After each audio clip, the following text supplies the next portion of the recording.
purest agent of the universe. We've reached the end of this yoga journey of untainted love, and now only time and my trip next week will tell us if this connection has served its present purpose, and our journey is ended for now, only to meet again at some point in the future. Or we will live a life where our paths will cross sporadically, or we will continue to walk beside each other as friends or some unlabeled relationship until one of us drops dead. But with us, we will never truly know what we mean to each other until the end of our lives. But one thing is for sure, our meeting next week will create a deep peace within each of us with regards to this connection, and our parting will be filled with beauty and light. That the journey forward will look nothing like the journey we have been on, because even I am aware that the intensity of the last 8 months between us is unsustainable, especially as we are both on journeys towards greatness, as we move closer to meeting our highest potential in positively impacting this world. Of this, I have absolutely no doubt. My greatest wish is that in listening to all these letters that has told the story of yoga through love, you will have a greater understanding of what yoga is. That it is not an exercise, but a way of life, which when coupled with a healthy diet will literally change your life forever. If change is what you seek, of course. Because as you have seen, it is all connected. What we feed our body, our mind, our senses, all have a deep and profound impact on how our lives play out. That the garden that is in us mirrors the garden in nature.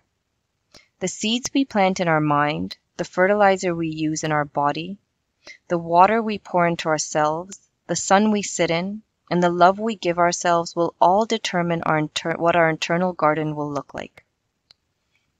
Feed our mind negativity and violence, fuel our body with junk food and alcohol, forget to water our garden constantly with water, positivity, and gratitude, and eventually you will be left with a shriveled, dying jungle that invites disease on every level.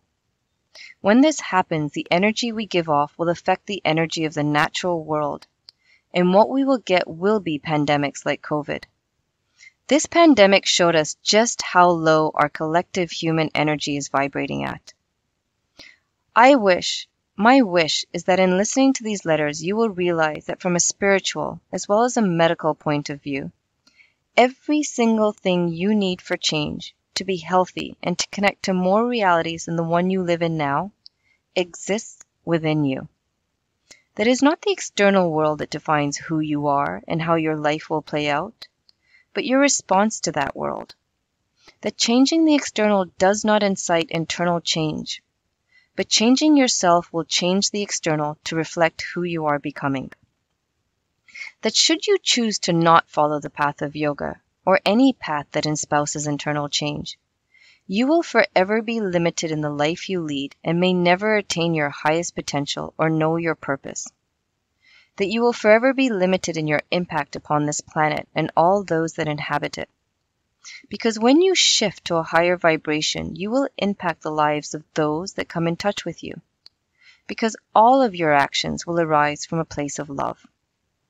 The reason we say be kind to strangers, even to those that are not kind to you, is because we are connected, all of us.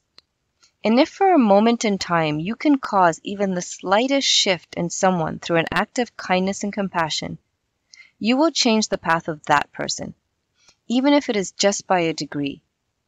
That slight change will change the trajectory of life on this planet, which creates a shift in the universe.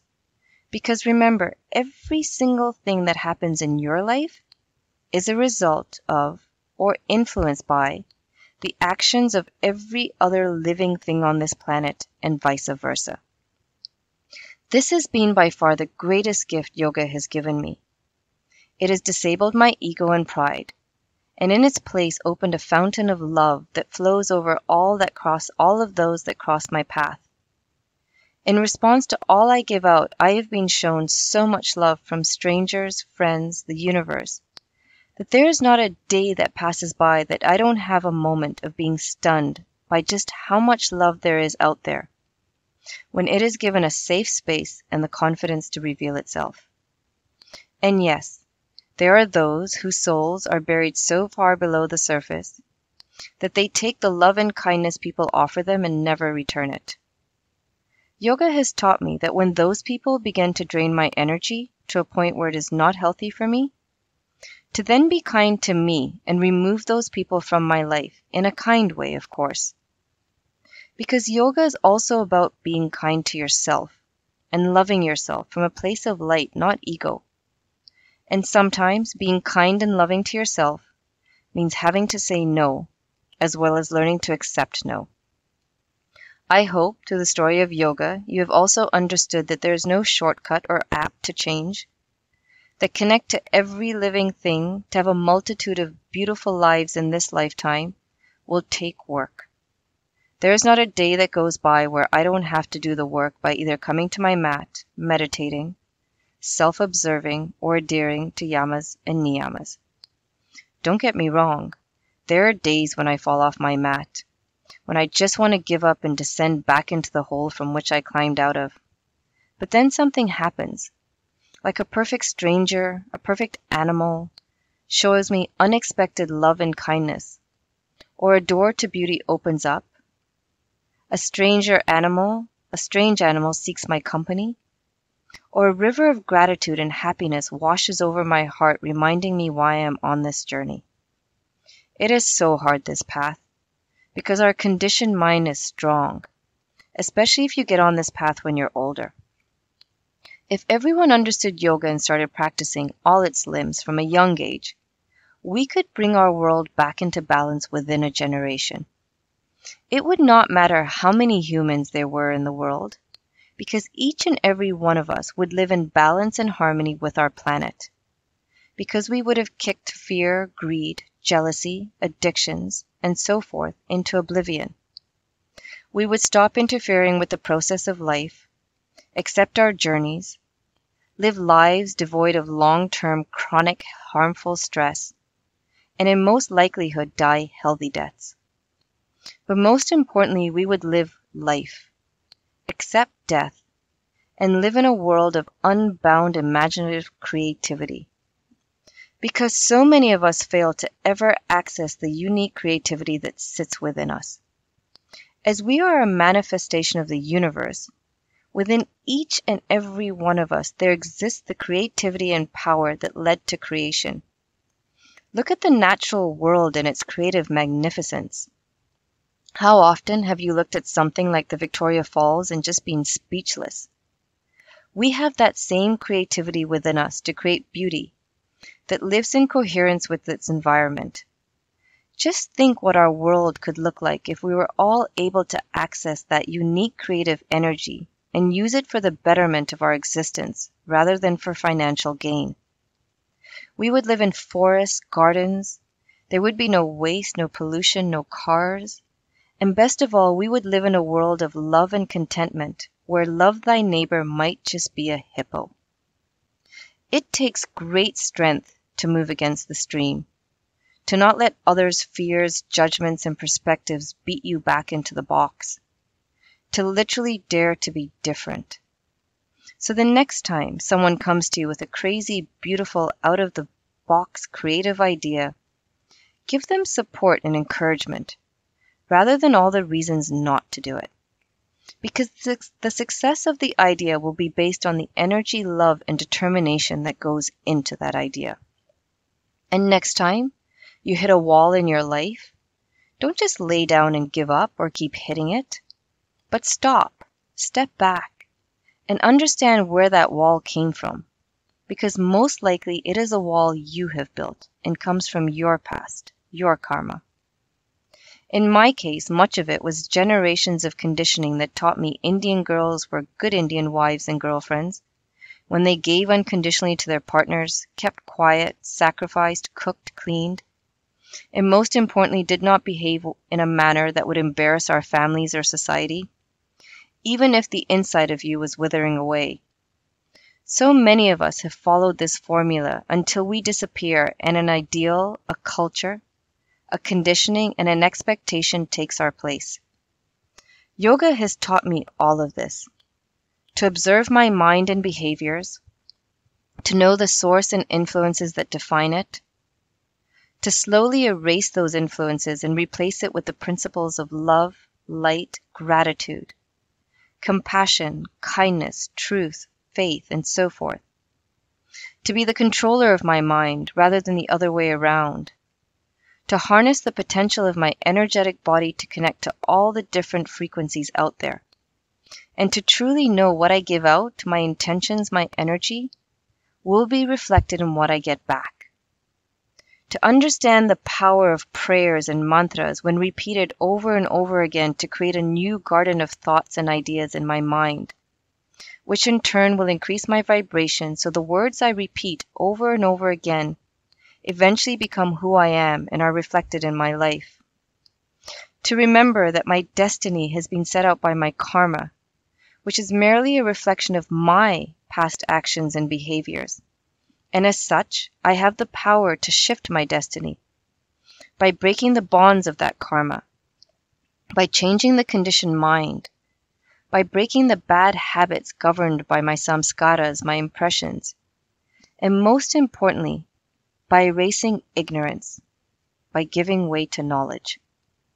It is just too easy to blame the world, to blame others for our lives. Because to accept responsibility for your life is to acknowledge your fallibilities, your actions, your insecurities, fears, and vulnerabilities. And to understand that every bad thing that has ever happened to you happened for a reason. It was not random.